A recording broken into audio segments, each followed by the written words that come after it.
What is going on, fellow fans of Clash of Clans? It is your host, Galadon, and if I sound excited, it's because today, yes, we are going to max out the Barbarian King and prove the old saying, no king, no problem.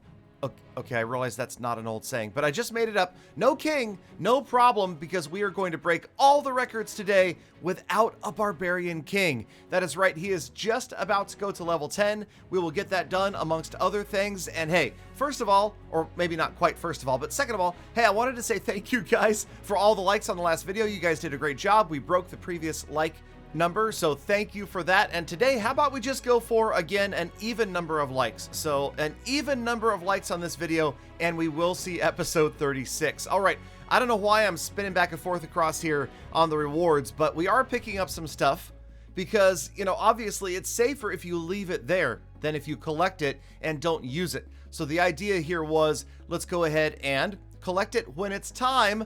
Upgrade the Barbarian King. Think about it. If you leave those past rewards there, they're safer than anywhere because nobody can take them away from you. Except for Supercell when the end of the month comes along. So don't forget to collect them then.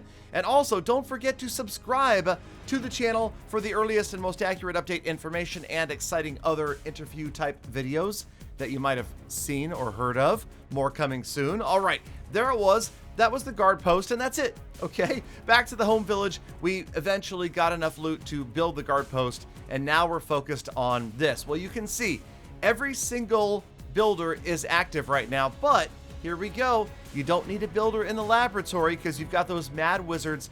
I always picture like the party wizard in there. And again, I know, okay, I made it sound like the other video that I couldn't use dragons while they're upgrading. Obviously you can. But thank you guys anyway for slightly misconstruing what I was saying, and 75,000 of you dropping down to the comments to let me know I was a noob, so I do appreciate that. But no, it's the barracks. If the barracks are upgrading, you can't use the barracks. Of course, you can still use any troops as long as you have another barracks. The barracks is just going to slow things down.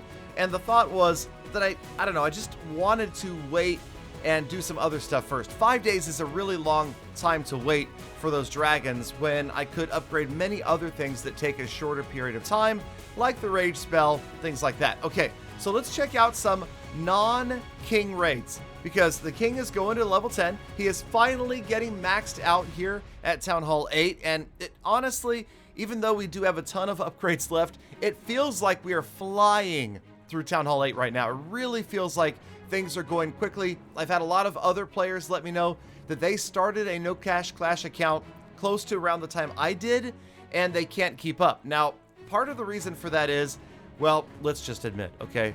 My job is sitting in front of a computer most of the day, working on videos, playing video games, so I generally will have the time to actually just do another raid every 30 minutes or so.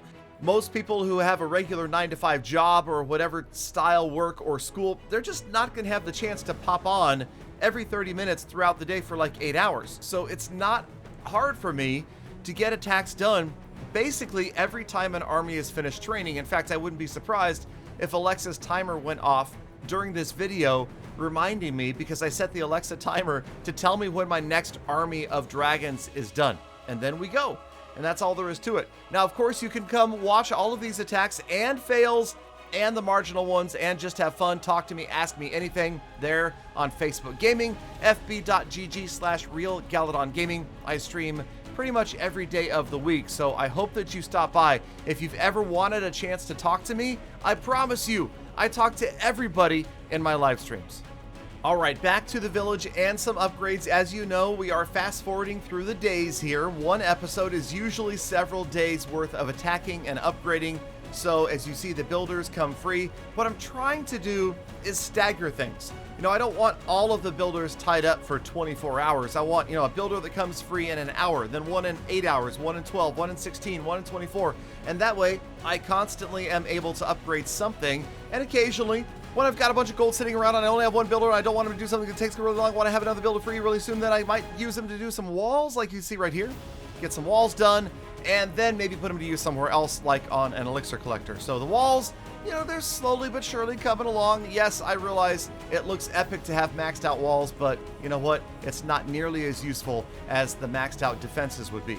So another win on the builder base side, and it is time finally to do some upgrading on troops. So yes, sneaky archers, certainly one of my favorite. Gonna get that cloak ability improved, and yeah, we'll head back over there at some point, I promise.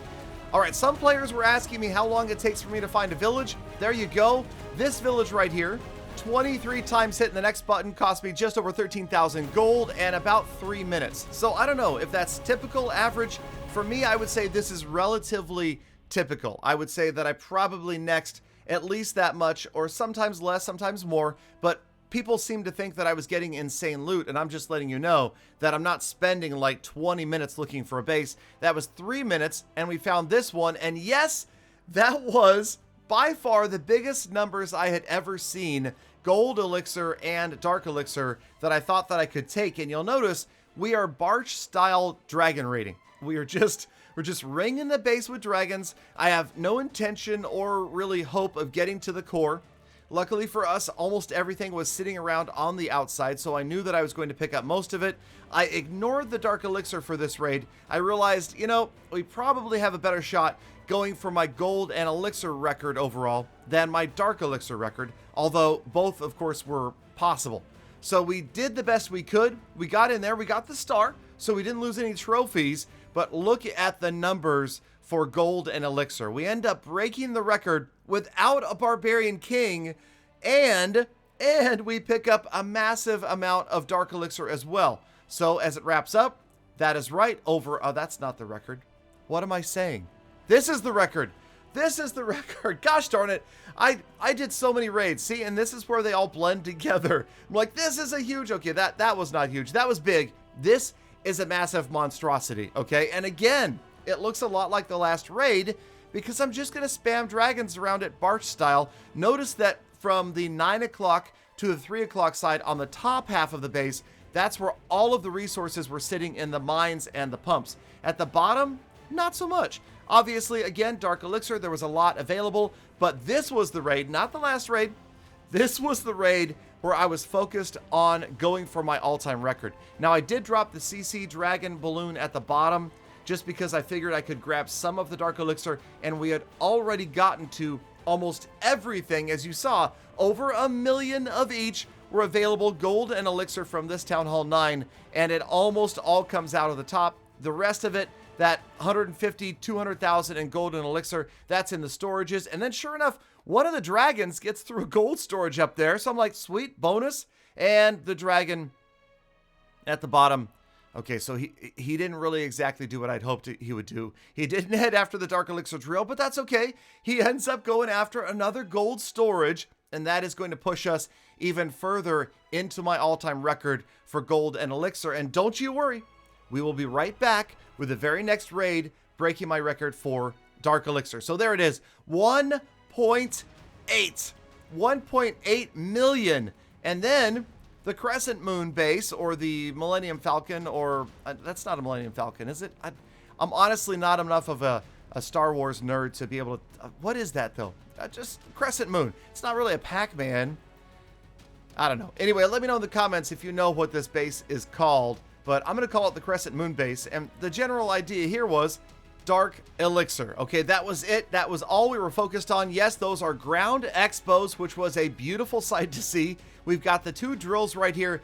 And I was sending in minimum dragons, just enough dragons to get to these 2 dark elixir drills. And then we move in with the lightning. We took out the sweeper, as you could see, and the air defense, sending in the dragons. And this, honestly, I realized was just a little bit of a hope and a prayer. Just drop, spray and pray, and hope that the dragons somehow wind their way in to that big old dark elixir storage right there, upgrading, but still, it's got about 2,000 in it. You can see I've already picked up 2,700 dark elixir, and sure enough, check it out, just barely avoiding the sweeper that's still standing. The dragons get there, they've got the dark elixir, and we take all of it. The only dark elixir that is remaining is now going to be in the Town Hall and the Clan Castle. We get in there as well. The Clan Castle is actually going to go down, leaves only about 400 behind.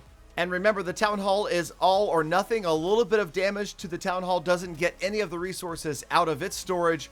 but still, it's going to be my all-time Dark Elixir record at 4,359. Crazy, but true. Both of my records are broken in this episode without a Barbarian King. Imagine that could have even helped more, but let's go and check it out, wrap it up with the status report. So super excited about this. Also, okay, let's check out trophies. We are up from 1597 to 1714, up to gold 2. Seem to be doing well in that regard. And for biggest raid ever, you just saw it.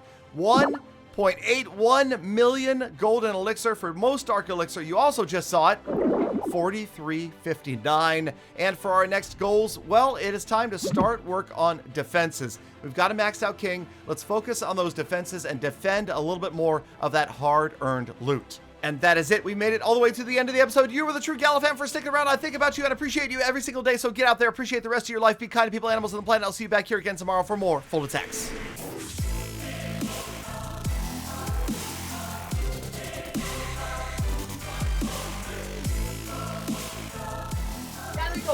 Galadon, you said appreciate the rest of your life. You usually say appreciate the rest of your day. What are you saying, Galadon? Hmm?